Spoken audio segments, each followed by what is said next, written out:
Behind the raw vocals and distorted guitars of Nirvana lay a tortured soul whose personal struggles shaped not only his music, but an entire generation. Kurt Cobain's story is more than just a cautionary tale of fame and addiction. It's a profound example of how childhood trauma, mental illness, and physical pain can intertwine to create both extraordinary art and devastating personal consequences. As we explore Kurt's mental health journey, we'll examine the early traumas that shaped him, the possible undiagnosed conditions he may have struggled with, and how these elements manifested in his music and ultimately contributed to his tragic end. Kurt Donald Cobain was born on February 20th, 1967, in Aberdeen, Washington. His early childhood appeared relatively normal on the surface. He was described as a happy, creative child with a natural artistic talent. However, everything changed dramatically in 1976 when Kurt was just 9 years old. The divorce of his parents, Wendy and Donald, created a profound rupture in young Kurt's life.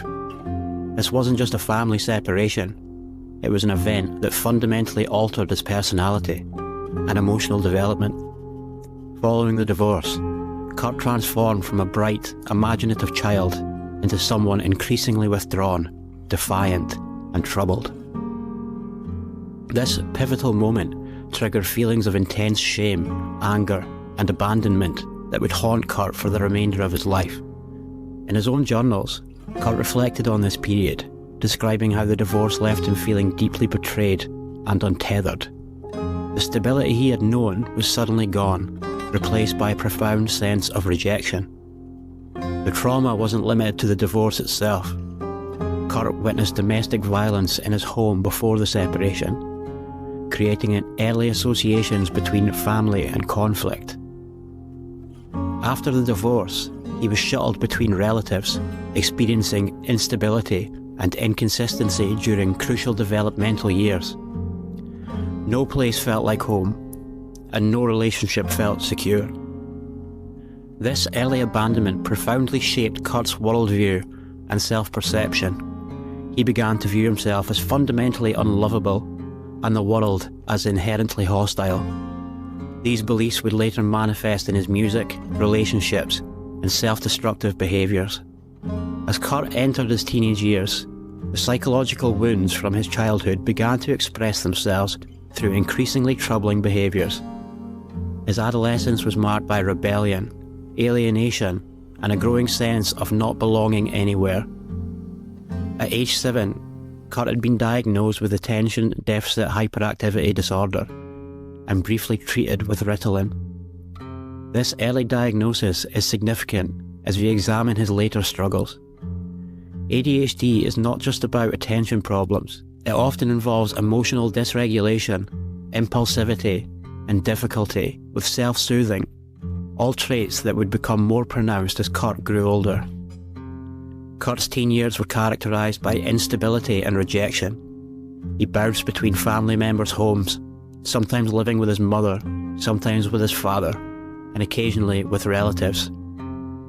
For periods, he experienced homelessness, sleeping under bridges, and in hospital waiting rooms in Aberdeen. This lack of stability further compounded his sense of alienation and abandonment. During this time, Kurt began experimenting with drugs, initially using marijuana and alcohol as many teenagers do. However, his substance use quickly escalated beyond typical teenage experimentation. By his late teens, he was using stronger drugs, including various opioids, which would eventually lead to his devastating heroin addiction. These behaviours, the rebellion, the drug use, the inability to maintain stable relationships, weren't just teenage angst. They were symptoms of deeper psychological wounds and possibly undiagnosed mental health conditions that would continue to plague him throughout his life. When Nirvana exploded onto the music scene in 1991 with their album Nevermind, Kurt was thrust into a level of fame and scrutiny he was psychologically unprepared to handle. The sudden transition from obscurity to international stardom created enormous pressure that exacerbated his already fragile mental state. Kurt had always been uncomfortable with attention. preferring to express himself through his art rather than directly engaging with the public. The media attention, constant touring, and expectations from the record label created a perfect storm of stress for someone already struggling with mental health issues. Fame didn't solve Kurt's problems, it amplified them. The pressure to perform, create, and maintain a public image became overwhelming. Kurt found himself becoming the voice of a generation he didn't feel qualified to represent. The disconnect between his public persona and private suffering widened into an unbridgeable chasm. While Kurt was diagnosed with ADHD in childhood, there's compelling evidence that he may have suffered from several other undiagnosed mental health conditions, based on accounts from those close to him and analysis of his behaviours and creative output. Mental health professionals have retrospectively suggested several possibilities. Major depression appears to have been a significant factor in Kurt's life. His persistent feelings of hopelessness, worthlessness, and suicidal ideation align closely with the clinical presentation of severe depression. These feelings weren't just occasional low moods, they were enduring states that coloured his perception of himself and the world. There's also substantial evidence suggesting Kurt may have had bipolar disorder. His cousin, who worked as a mental health nurse, observed that Kurt exhibited symptoms consistent with bipolar disorder, including periods of intense creative energy followed by profound despair.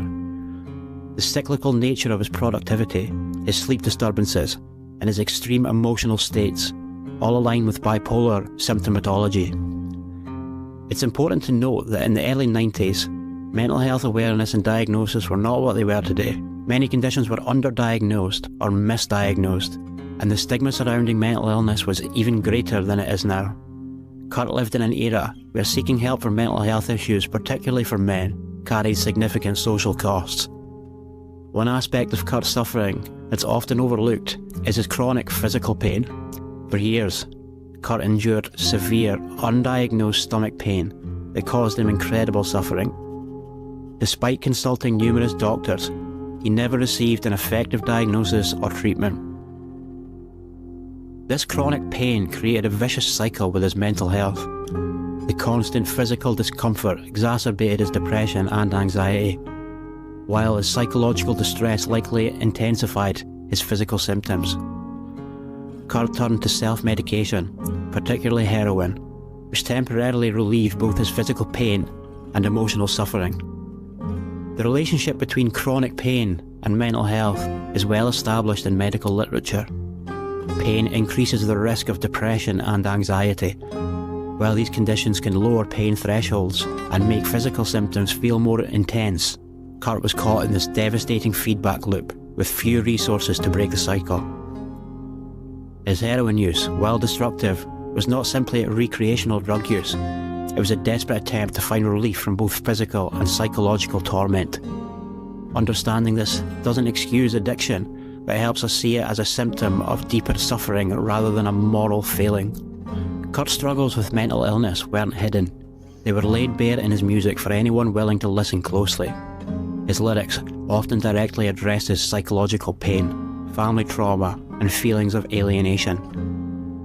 In the Nirvana song Serve the Servants, Kurt explicitly references his parents' divorce with the line, "I tried hard to have a father, but instead I had a dad." This simple yet profound statement encapsulates the abandonment and disappointment he felt regarding his father. The song Sliver paints a vivid picture of childhood abandonment, describing a child left with grandparents who feels confused and forgotten. The repeated refrain of "Grandma, take me home" echoes the desperate longing for stability and belonging that characterised Kurt's early life. Perhaps most tellingly, Lithium, named after a medication used to treat bipolar disorder, explores the complexity of mental illness with lines that suggest both the relief and disconnection that can come with psychiatric treatment. Kurt's music wasn't just expressing his pain, it was reaching out to others who felt similarly lost and misunderstood. This may explain why his work resonated so deeply with millions of people. He articulated feelings that many experienced but couldn't express, creating a powerful connection between artist and audience. Kurt Cobain's story raises profound questions about the relationship between mental illness and creativity. While his psychological suffering produced remarkable art, it's essential to avoid romanticising mental illness or viewing it as necessary for creative genius. Kurt's art wasn't great because of his mental illness, it was great despite of it. We can only imagine what he might have created had he received proper diagnosis, treatment and support. His death at 27 didn't just end his life, it ended all the music he might have made, all the artistic evolution we'll never witness. What we can take from Kurt's story is the importance of recognising and addressing mental health issues, particularly in creative individuals who may be using their art as their primary form of expression and coping. His struggles highlight how unresolved childhood trauma can reverberate throughout a lifetime, affecting every aspect of a person's existence. Kurt Cobain's life and death offer powerful lessons about mental health, creativity, and the human condition. His story reminds us that fame and success don't heal psychological wounds and can often deepen them. It shows us how childhood trauma can shape a life trajectory and how mental illness, when undiagnosed and untreated, can lead to devastating consequences. As we listen to Nirvana's music today, we can hear not just the raw power of 90s grunge, but the authentic voice of someone trying to make sense of his pain through art. Kurt's legacy isn't just a musical innovation, it's a reminder of the importance of addressing mental health issues openly and compassionately.